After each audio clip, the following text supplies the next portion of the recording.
Welcome to tonight's wait. Welcome to tonight's concert featuring the 8th and ninth grade bands. You just heard the March of the Irish Guards, which was originally entitled The Boys of Wexford. This melody has its roots traceable back to the year 1240. It refers to the defenders of the city and county of Wexford on Ireland's southeast coast. Oliver Cromwell inflicted heavy destruction and loss of life on this city in the mid-17th century. By the 1790s, Wexford had become the headquarters of the Irish Rebellion against England. Echoes of this past are still heard today. Let's set the next scene for our next piece. After a long day's journey, the nomads set up camp for the evening. As the sun casts its final searing rays on the desert landscape, a campfire roars to life and the celebration begins. As the sky darkens, the festivities grow wilder and wilder until eventually 3 groups of revelers take turns dancing at the edge of the fire, each trying to outdo the other. Finally, the entire tribe joins, dancing wildly for hours until the campfire dims and the morning grows. The soloists in this piece are Hayden Clements, Naomi Vox, and Savannah Soborovich. Here is Arabian Dances.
In 1910, wait,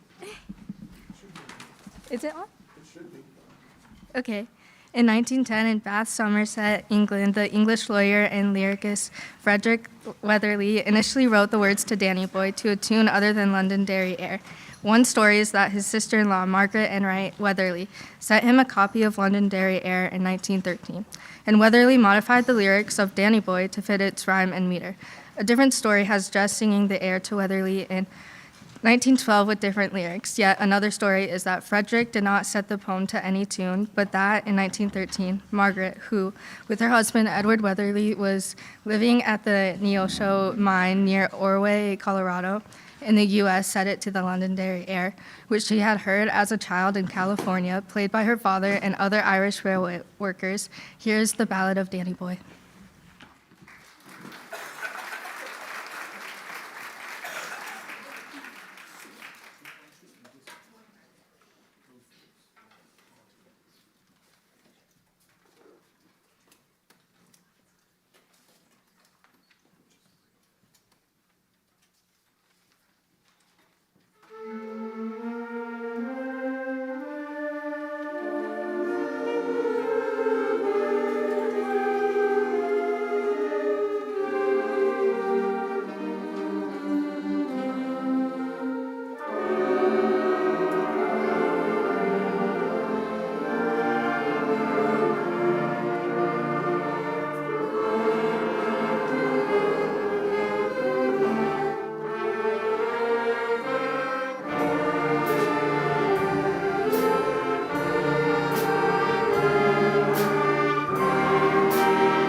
Hello.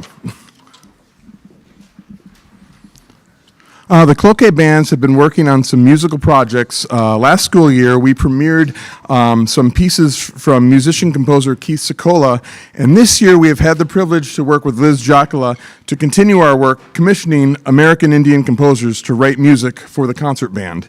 The high school concert premiered one of her pieces last November, and now we have the opportunity to premiere that next piece written for the middle school band. So to talk about this piece, I'd like to welcome to the stage Liz Jockola.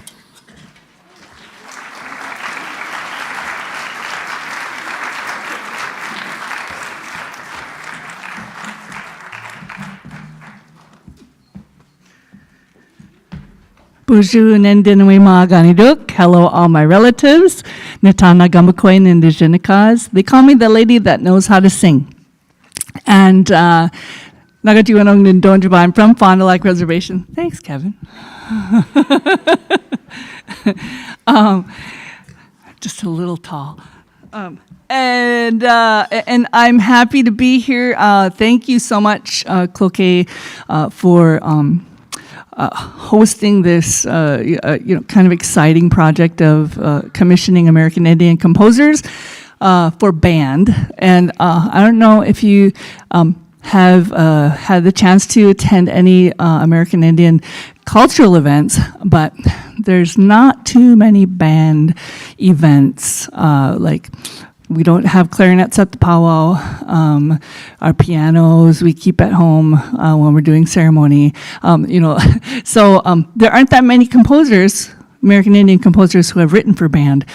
And I talked about it with Mr. Huseth last year, 2 years ago, and so I'm excited to be able to be here. And I just want to talk a little bit about this piece, Fire. When you're asked to do a commission, sometimes there's very specific parameters, and other times they're like, well, just write some music, for this, particular group or occasion.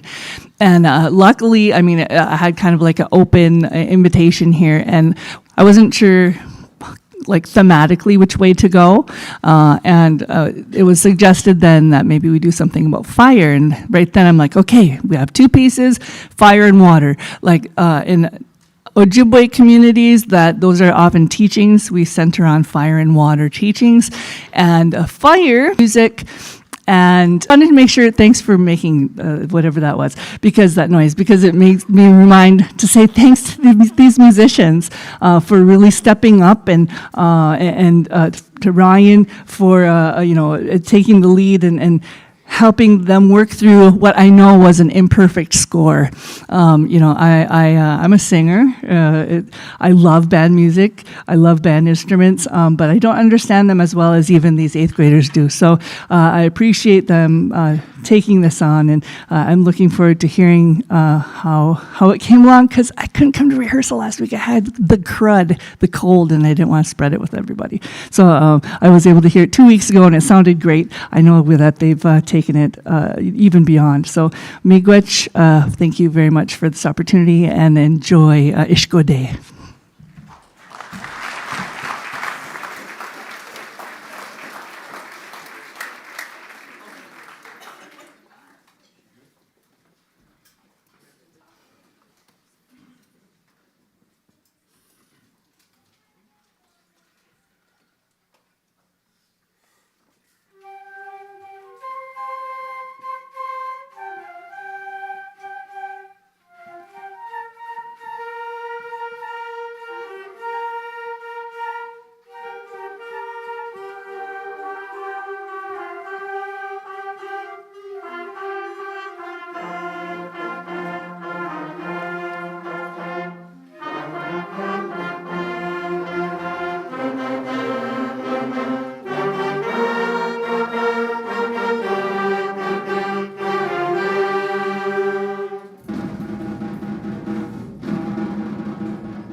Fix this.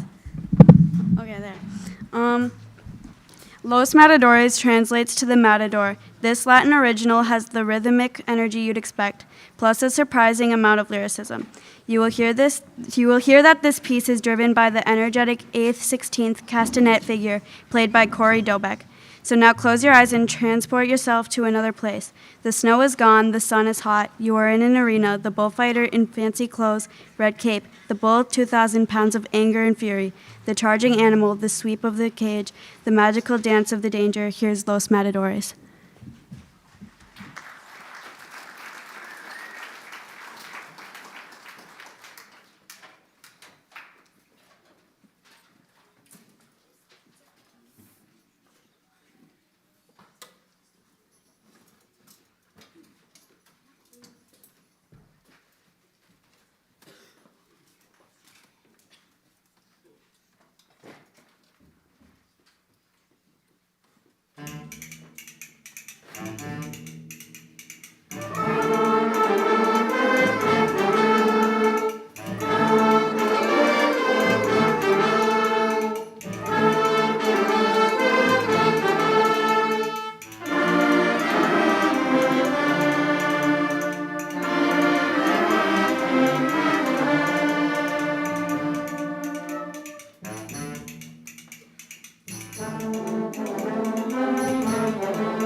Sean O'Loughlin wrote this piece, Achilles Wrath, to accompany the Homewood Middle School's annual production of the Iliad. Throughout this piece, Mr. O'Loughlin takes us through the narrative of the story. We start with an ominous melody, foreshadowing the events to come. We fall into an energetic and heroic melody, giving us an image of sailing to the great city of Troy. Suddenly, a battle ensues, and each section must contribute. Eventually, everyone joins in this chaos, until finally we hear the original melody return, triumphantly. We present to you Achilles Wrath by Sean O'Loughlin.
Julie Drew was born in 1961 and has become one of the leading voices in the wind band composition.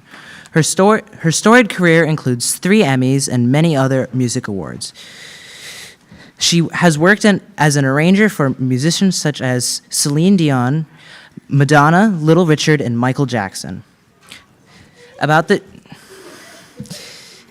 piece Shadow Falls, Ms. Drew wrote, "When the shadow falls across the doorway, it is time for me to go home. My grandmother used to say that all the time. She hated to be out after dark. I think of that term often, and in the summer of 2013, I had a distinct honor of spending 10 days on a tour with a wonderful group of musicians in Japan. On the last day of the tour, the shadows fell across the doorway and left me with a heavy heart. As an American, we are fond of saying things like "see you later" and as a goodbye. For the most part, I knew I was parting from my new friends, and it was more of a "see ya never again" type of fare thee well. Composing Shadow Falls was therapy, giving me a chance to express my feelings of joy and sadness with every note. That summer, music brought us all together, and now Shadow Falls serves as a forever farewell. This is Shadow Falls by Julie Drew.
Celtic Farewell was written in honor of Brian Gallagher, a middle school band director who was tragically killed in a car accident in 2015. The composer, Michael Sweeney, chose to base this piece off the Irish tune, The Parting Glass, because it was traditionally used in farewell occasions. The original lyrics are as follows: "Of all the comrades I e'er had, they're sorry for my going away." The piece begins with an original melody using the same harmonies as The Parting Glass. The familiar melody then appears as an imitation bagpipe before the band takes it over and brings the piece to a beautiful conclusion. We hope you enjoy Celtic Farewell by Michael Sweeney.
before we introduce the final piece, there are an awful lot of people that I need to thank.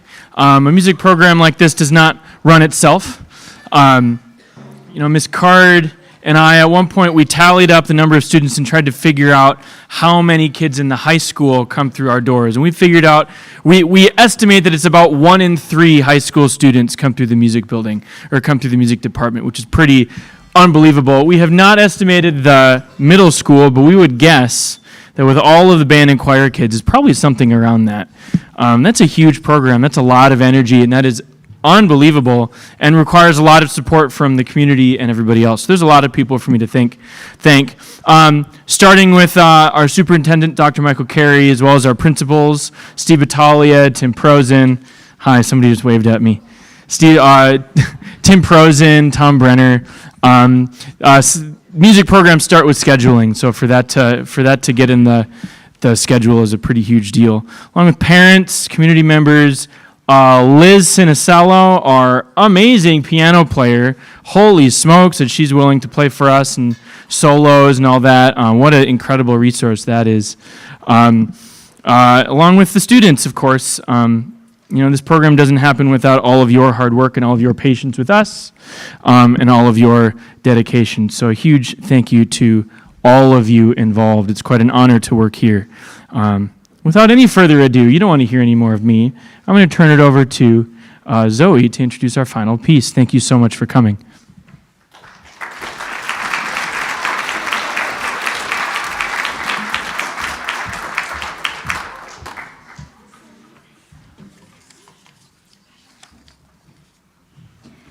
Brazilian music is deeply rooted in dance. It is driven by percussion grooves that do their best to get us out of our chairs and moving. Ricardo Silva is a Brazilian composer who has successfully brought those dance rhythms into the band world. While working on this piece, Mr. Huseth used a scene to illustrate what this piece is about. It starts us off on a beach as the sun is setting. Some lights with a fire, and we all begin calling our friends to come join us. Soon enough, the dancing and partying has begun. Everyone is grooving to the music with sand and ocean all around us. Eventually, we all grow tired and need to take a break to listen to the waves lapping on the beach. After a short breather, someone gets up and begins to dance again, which escalates into a wild celebration that carries us through the night. This is our last song of the concert, Dança Brasilia, by Ricardo Silva.